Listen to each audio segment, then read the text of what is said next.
All right, guys, as you can see, the entire timing belt area has been removed, more or less. All the old tensioners and pulleys and the actual belt itself, everything, the whole system has been torn out, and we're gonna put new in.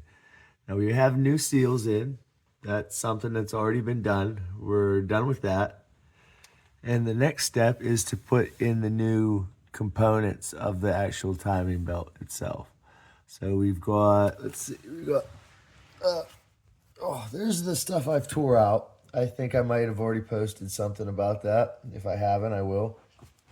And here's the stuff that's going in. We've got everything here. And we're even gonna get some something to spray on these bolts so that they're nice and easy to turn in.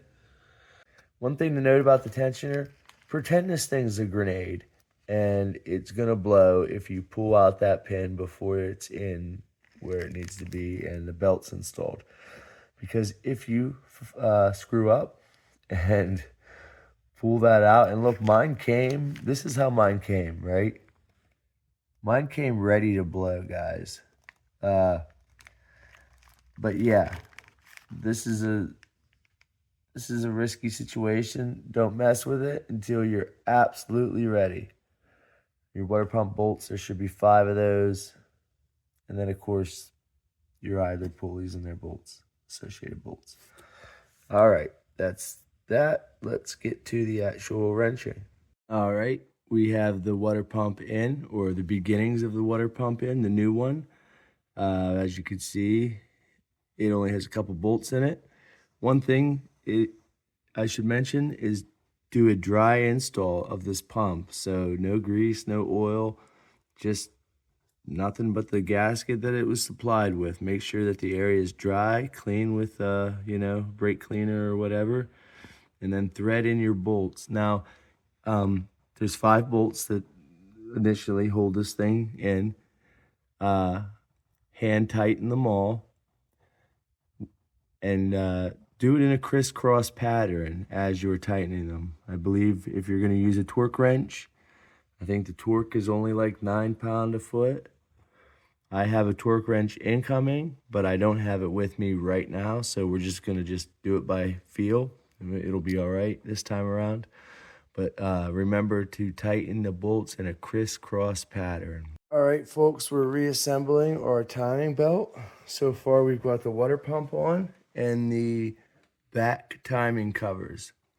Yeah, the seals have already been put on. That was the very first thing we did in the whole process of reinstalling everything. The back timing covers are a size, let's see here, they're on there. I believe they're a size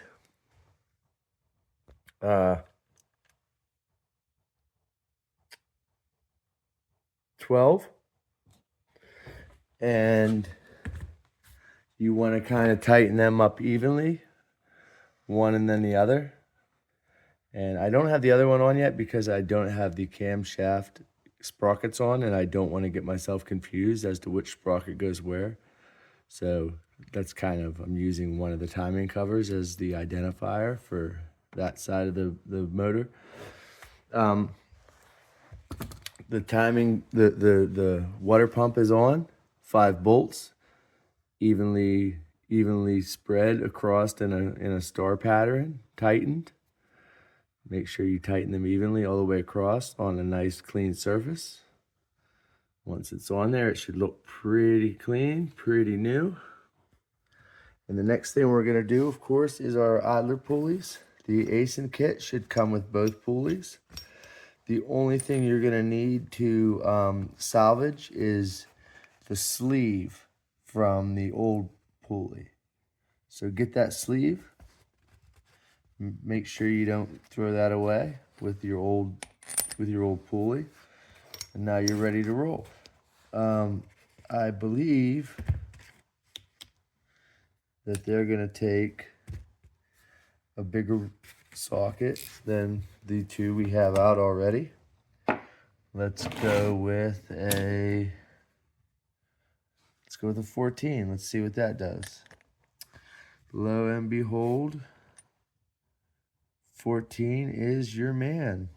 So you have size 10 for the water pump, size 12 for the back timing covers, and size 14 for the idler pulleys. So there you go. I'm going to go ahead and put these in, and I will show you their locations after I get them in there. All right, guys, there it is. Everything but the belt itself is back together. Water pump, one of the tensioner, or one of the idler pulleys, the other idler pulley. This is the one that actually the tensioner rests on it. Actually, I still have to install the tensioner. That's the last part of this little puzzle, and then we can put the timing belt on. So, yeah, let's get to that. We'll point it out, and then we'll move on to the final step.